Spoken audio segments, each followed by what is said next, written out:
স্বাস্থ্য খাত নিয়ে করা সংস্কার কমিশনের জরিপে দেশের ৯৭% মানুষ বিনামূল্যে প্রাথমিক স্বাস্থ্যসেবা নিশ্চিত করার পক্ষে মত দিয়েছেন।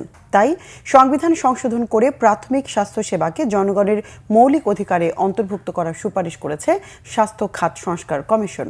এছাড়া স্বাস্থ্যসেবাকে পুরোপুরি বিকেন্দ্রীকরণ, স্বাস্থ্য খাতে নিয়োগে স্বতন্ত্র পাবলিক সার্ভিস কমিশন গঠন, স্বাস্থ্য কমিশন ও স্বাস্থ্য সুরক্ষা আইন সহ ৩১টি বড় আকারে সুপারিশ করা হয়েছে। এদিকে স্বাস্থ্য খাত সংস্কার কমিশনের সুপারিশ দ্রুত বাস্তবায়নে সংশ্লিষ্টদের নির্দেশ দিয়েছেন প্রধান উপদেষ্টা। রিপোর্ট সৈয়দ আব্দুল মুহিতের। স্বাস্থ্য খাতে সংস্কার কমিশন গঠন করা হয় ২০২৪-এর ১৮ নভেম্বর।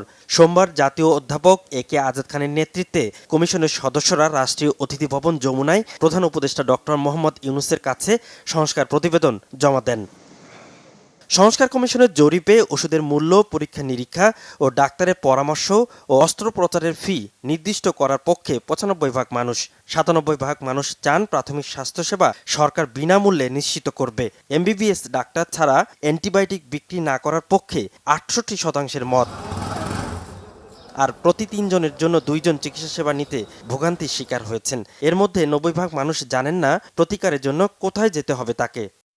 স্বাস্থ্য খাত সংস্কার কমিশনের সুপারিশের মধ্যে স্বাস্থ্য খাতে জাতীয় আয়ের কমপক্ষে ৫% এবং বাজেটের ১৫% বরাদ্দ দেয়া সহ ৩১টি মুখ্য সুপারিশ রয়েছে। হাসপাতাল ও ক্লিনিকে সহিংসতা রোধে মেডিকেল পুলিশ নামে একটি শিক্ষিত বিশেষ ইউনিট গঠন, স্বাস্থ্যসেবাকে পুরোপুরি বিকেন্দ্রীকরণ, স্বাস্থ্য খাতে নিয়োগে স্বতন্ত্র পাবলিক সার্ভিস কমিশন গঠন, স্বাস্থ্যসেবায় মূল্য নিয়ন্ত্রণ, ওষুধের নমুনা বা উপহার নিষিদ্ধ, ওষুধের জেনেরিক নাম আগামী ৫ বছরের মধ্যে ১০০% বাস্তবায়ন, জরুরি স্বাস্থ্যসেবাকে স্বীকৃতি দেয়া, ডিজিটাল স্বাস্থ্যসেবা গড়ে তোলা, স্বাস্থ্যসেবায় বেতন নির্ধারণ সহ স্বাস্থ্য সবার অধিকার প্রতিপাদ্যে আরও বেশ কিছু সুপারিশ তুলে ধরা হয়েছে সংবাদ সম্মেলনে। প্রাইমারি স্বাস্থ্যসেবাকে রাষ্ট্রের আইনগত অধিকার হিসেবে স্বীকৃতি দিয়ে অর্ডিন্যান্সটা করে দিয়ে আমরা বাজেটের একটা বড় অংশ, যে অংশটা আমরা বৃদ্ধিও করতে বলছি, কিন্তু যে অংশটা আছে সেখান থেকেও জোর দিয়ে এটাকে বাধ্যতা করে দেওয়া।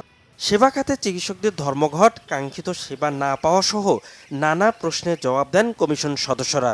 আননেসেসারি এথিক্যাল প্রমোশন না করতে পারে, এই জন্য জেনেরিক প্রেসক্রিপশন দিয়ে শুরু হবে, ধীরে ধীরে রিপ্লেসড হবে।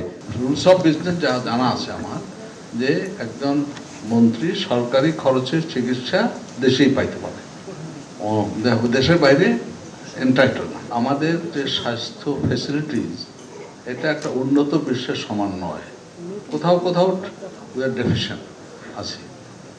তো এটা তো হলো যদি কারো অর্থ থাকে, এখানে চিকিৎসা ফেসিলিটিস নাই, সে বাইরে বেড়াতে বন্ধ করাটা ইথিক্যাল নয়।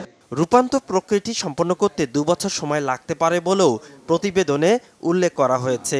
তারা সবাই কিন্তু এই হেলথ কেয়ার ব্যাপারে। সৈয়দ আব্দুল মুহিত, বাংলা ভিশন, ঢাকা।